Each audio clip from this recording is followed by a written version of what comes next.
everyone. Today we are going to start our first unit of pre-calculus, which is Introduction of Families of Functions. Basically, today we are going to learn how to identify and graph parent functions and their families. Before starting the lesson, we need to know what is a parent function. A parent function is the simplest function of a family of functions. So the simplest form of a family of function is called a parent function. We're going to start with some examples. The first example that we're going to talk about is a constant function. A constant function looks like y equal to a, and this a could be a constant number. Constant number. For example, it could be y equal to 3. The equation of this function is y equal to 3, and the graph looks like a straight horizontal line which passes through the point 3. So it needs to pass through the point 3 like this. Now we're trying to find the domain and range of this function. We know that domain is about the x values. So we need to move from left to right on the coordinate plane and check the graph to see if we have any limits from the left to right on x values or not. And on this specific function, we don't have any limit. So our domain for a constant function is all the real numbers from negative infinity to positive infinity. How about the range of this function? The range of this function is about y values. First of all the range functions are about y values, and we need to move from bottom to top in order to find the range of this function. As I move from bottom to top, I don't see any part of the function covered for all these y values. But as I reach to the point 3, I see my function is only actually located on point 3. And after that, again, there is no part of my graph for these y values. So the range of my function is only the value 3. The next function that we're going to talk about are linear functions. The general form of a linear function is y equal to mx plus b. We all know that the m value is the slope of the function and b is the y-intercept. So the parent function of such a group of functions is actually y equal to x. This is the simplest form of this function. And the graph of this function looks like this. This is the graph of this function. Now, in order to find the domain and range of this function, for domain we move from left to right, and as we move from left to right we see that there is no restriction. We don't have any hole, and for any x that we consider on this line, x-axis, we see that for any x we can find a point on a graph. So it's always defined for all the x values. So again, the domain is from negative infinity to infinity. We know that for the range we need to move from bottom to top. So as I move from bottom to top, I see that for all the y values there is some point on the graph defined. Actually, there is no hole, there is no undefined part, there is no asymptote. So again, the range is from negative infinity to infinity. The next function is the exponential function. The general form of exponential function is y equal to a to the power of x. So notice that the variable is on the power, it's not on the power, it's not in the base. The value of a should always be greater than 0. Also, this a should never be equal to 1. because if it's 1, then it's always, the function will always look like y equal to a to the power of x, and what I'm sorry, y equal to 1 to the power of x, and 1 to the power of anything is always 1, so we're gonna have a constant function like y equal to a. So a should not be equal to 1 in this case. Exponential function looks like this.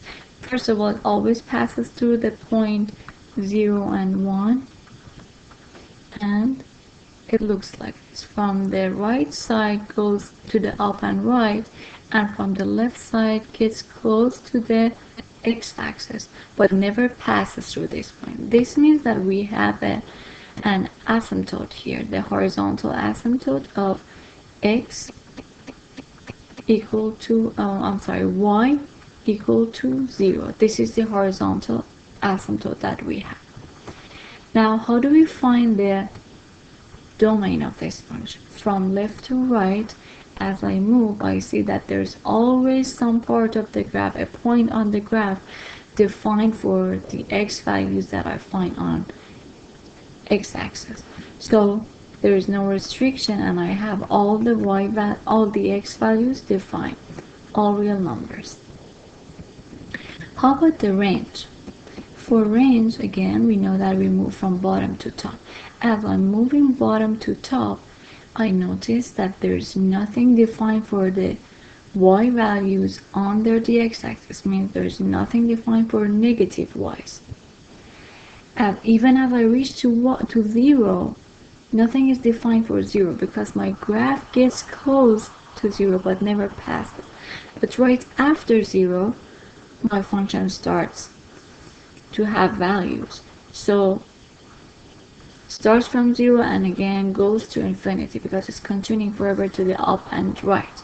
So my range is from 0 to infinity.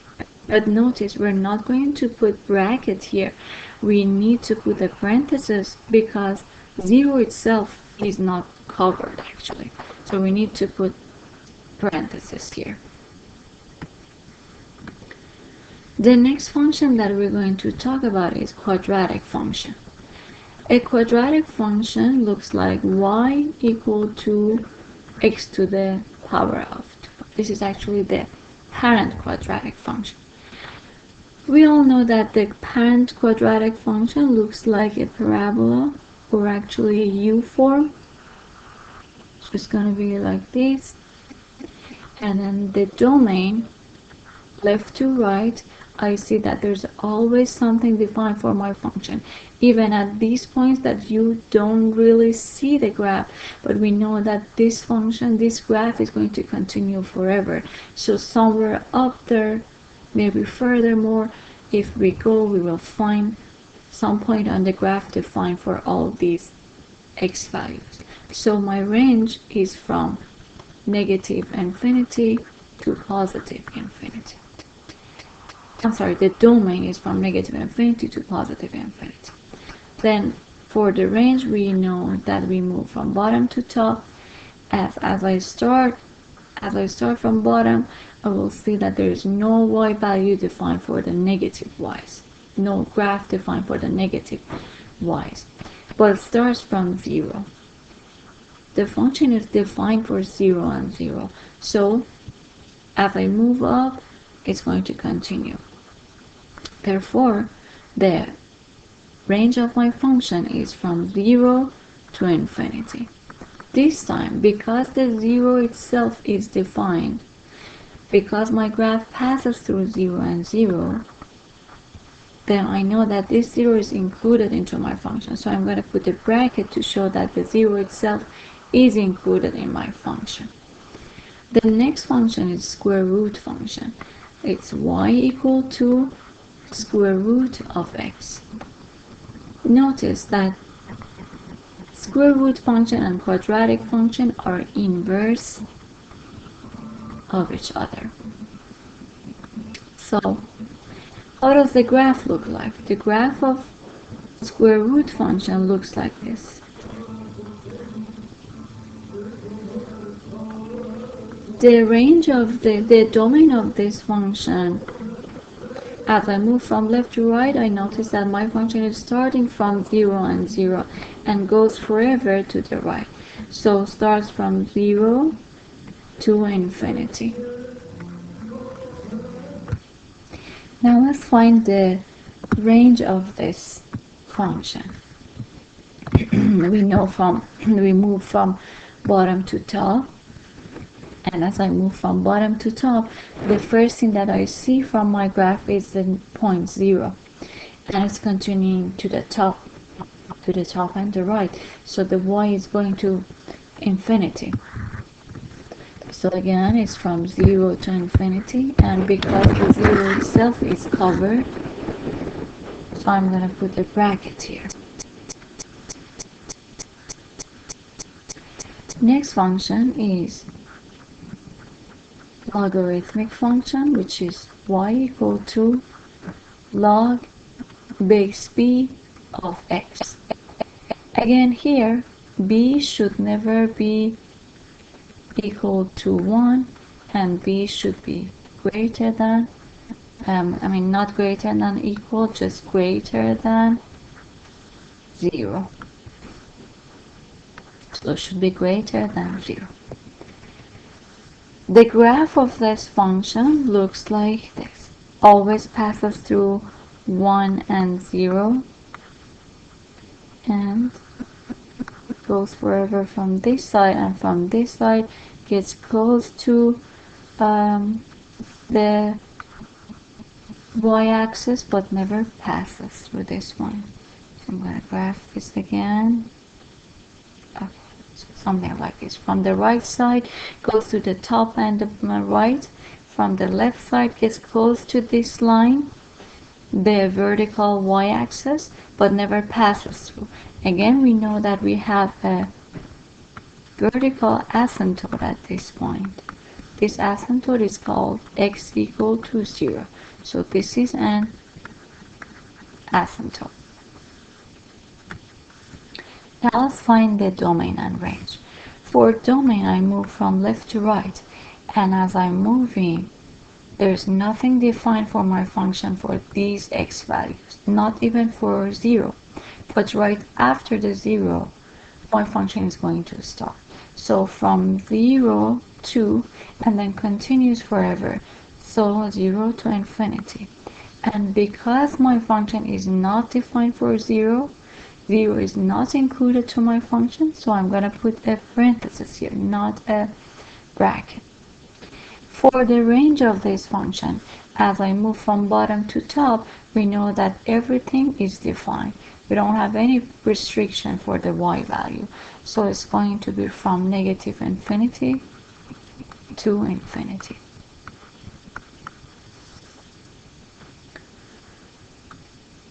The next function that we're going to talk about is the cubic function. Cubic function has the equation of y equal to x to the power of 3. The graph of this function looks like this. From one side goes to up, from the other side goes bottom. And the domain of this function, as I move from left to right, we see that there is no restriction. Everything is covered. For all the x values, we can find some point on the graph from both sides. So it's from negative infinity to positive infinity. For the range, again, we have the same thing. As I move from bottom to top, everything is defined. So no restriction, and range is also from negative infinity to infinity.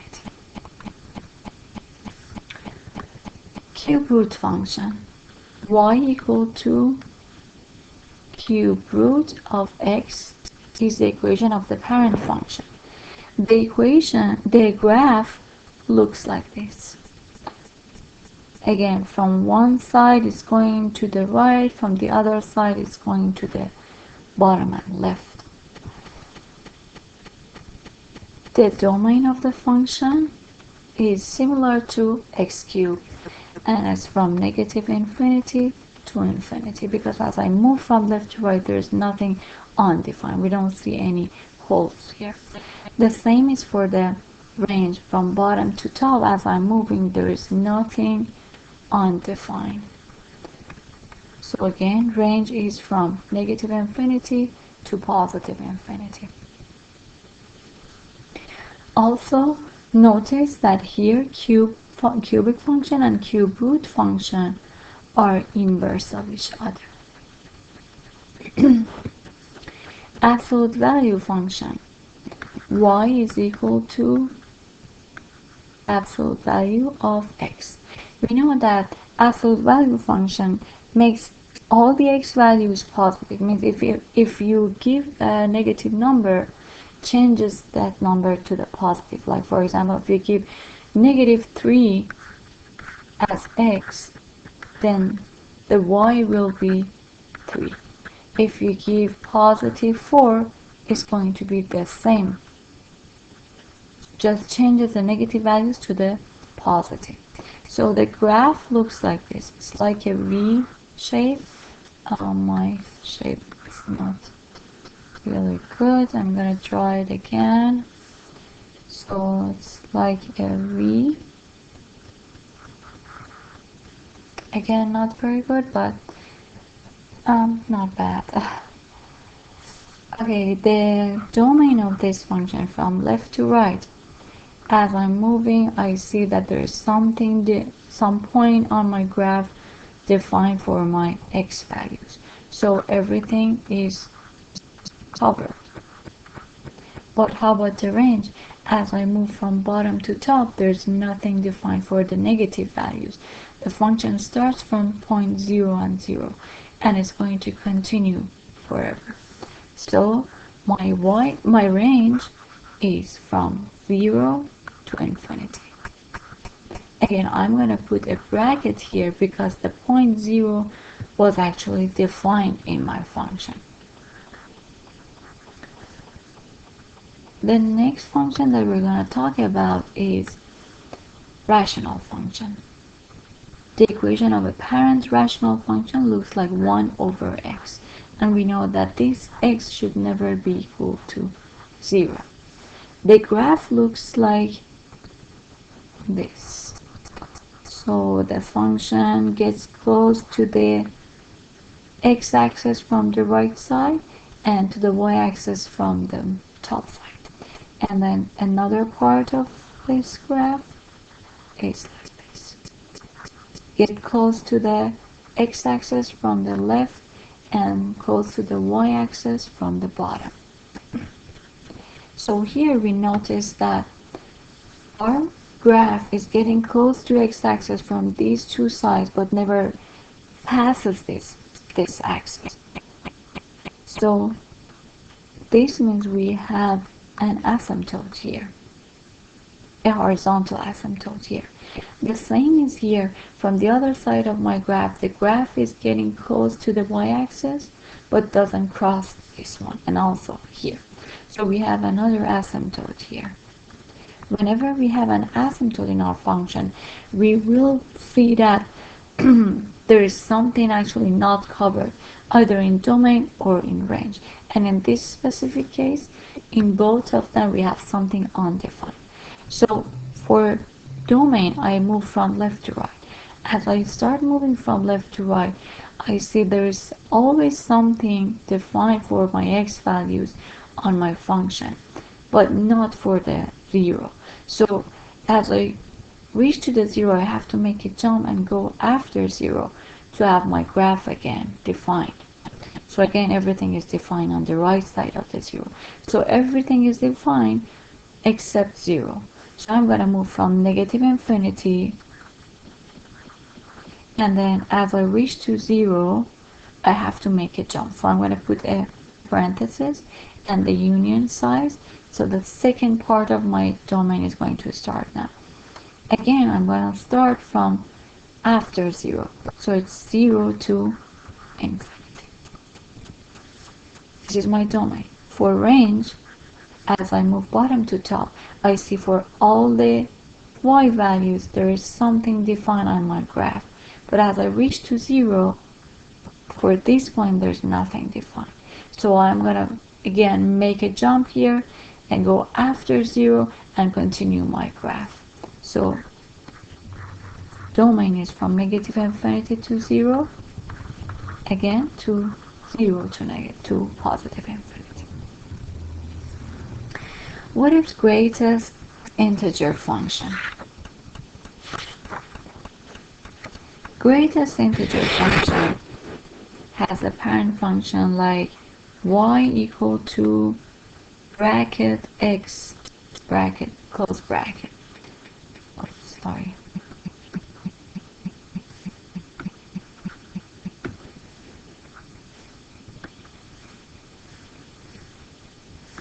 Okay, so greatest integer function looks like this, y equal to bracket x, and the meaning of this function is that the y is actually the largest integer less than or equal to x. So we want to know what does this exactly mean. I'm going to make a table and give different values to x to see what is the meaning of this greatest integer function for different cases of x. So let's give 1.54 to x. This point is going to be somewhere around here, 1.54. So what are the integers less than or equal to x on the number line that I have actually drawn here for you? All the integer numbers less than or equal 1.54 are 1, 0, negative 1, negative 2, and so on. And of all these numbers, which one is the largest one? Of course, the largest one is going to be 1. So this is the answer of y. Let's try another one. Let's give 0.6 to x. This point is going to be somewhere around here. Then what is the largest integer less than or equal to this 0.06? Of course, that's going to be 0. So if you draw the number line, that will help you a lot to find the largest integer less than or equal to x. Basically, you just go a little bit to the left to find the first integer before the given x. That will be your y value. Now let's give a negative number. Let's say we have negative 0.7. This point is going to be here, negative 0.7. What is the largest integer less than this point? We're going to go back to the left and find the first integer before this number, which is negative 1 in this case. So it's going to be negative 1. There's one more special case here, and that's when we have the x value as a whole number, like as an integer number. Let's say, for example, I give 1. So 1 is here. What is the largest integer less than or equal to x? Because 1 is equal to itself, so the y value for 1 is going to be itself, which is 1. So now let's see, what does the graph of this function look like? As we notice here, for all the values, x values between 0 and 1, the largest integer less than or equal to these numbers is 0. So for all the x values between 0 and 1, it's 0. For the 0 itself, it's 0. But for the 1, we said it's 1, not 0. So the function is not defined here for 1, but it's going to be defined at this point, which is 1. Then for all the values between 1 and 2, we know that the y value is going to be 1. So for all the x values between 1 and 2, the y value is 1. So it's going to be like this again. Again, for the value of 2, it's not defined here. It's going to be defined on the next step here. And so it's going to be continued the same way for all these. I'm going to put 3 points here, meaning that it's going to continue, and also the other side is going to be like this. answer. Now let's find the domain and range of this function. For the domain, as I move from left to right, I notice that for any x value on the x-axis, there is some part of the graph defined. Even though, for example, for -1 here, we have an open circle, means a hole, but for this point we have another y here, so it's always defined.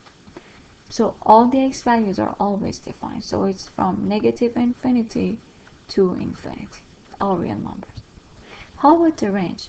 For the range, as I move from bottom to top, you see, for example here, for -2, yes, it's defined, but what if it's -1 point something at this point? As you see, there's nothing defined for this one. Function is actually empty at this point. So, and then as I go up, for 1, for -1 it's defined, for 0 defined, for 1, yes, 2, yes, and so on. So my function is only defined for the whole numbers, for integers, not for the decimal numbers. So I'm going to write my range in this way. I'm going to write it down, make sure it fits here. 3 points, -2, -1, 0, 1, 2, and so. So the range of my function is actually all whole numbers. This is the range of my function. So these were some of the parent functions, the basic and more important parent functions we talked about. And now we're going to talk about the transformation. This is also a review of what we have learned before in Algebra 1 and 2. So we're going to review that. Whenever we have f of -x, this is a transformation done on f of x. So my function actually was f of x. Now I'm changing that to f of -x. Means whatever x I have is going to be changed to -x. So it's going to be negative and go to the other side, like here. So it's actually a reflection over y-axis. What if the negative is outside the function? Means the negative is actually working on the y values, because we know the other name of f of x is y. So I'm actually making my y values negative. So if I have a point here, it's going to be reflected over x-axis to be a negative value. So this is reflection over x-axis.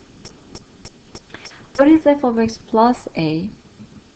F of x plus a is actually a units up. Means whatever is my function, wherever a point of my function is located, is going to be moved up a units, like here, for example. F of x minus a is a units down. And it's going to be something like this. A point, let's say, is here, and it's going to be moved down a units to here.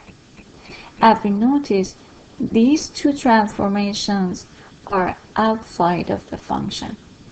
So it's something is happening to the f of x or y value. So it's actually a vertical transformation. It's going to move up or down. But for this one and the next one, something is happening inside the function. So it's happening on the x value, which is actually vertically located. So if I have x minus a, I'm going to move a units to the left. The interesting thing about this transformation is that it kind of acts weird. Like inside the function, instead of, although we have a negative, instead of moving to the left, it's going to move to the, instead of moving, oh, I'm sorry, I made a mistake here. this is moving to the right. A units to the right. So instead of moving to the left, it's moving to the right. So whatever point we have here is going to move to the right here. Then this one, f of x plus a, because it's inside the function, so something is happening horizontally, and also it's kind of weird. So instead of moving to the right, it's gonna move a units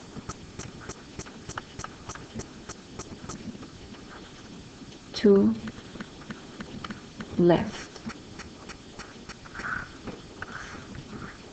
So let's say, for example, we have a point here, it's going to move to the left a units. It's going to be somewhere like this. Now let's talk about these ones. F of 2x. First of all, we see that something, a number, is multiplied by x inside the function. So I can say that something is happening horizontally. And what is that something? It's horizontal compression. So it's going to be compressed horizontally. That means if my function was something like this, let's try with the quadratic function. If it was something like this, the original one, now the new function is going to be compressed horizontally. So it's going to be a little bit narrower like this. The next one, again, because something is multiplied horizontal on the x inside the function, again, this is something horizontally.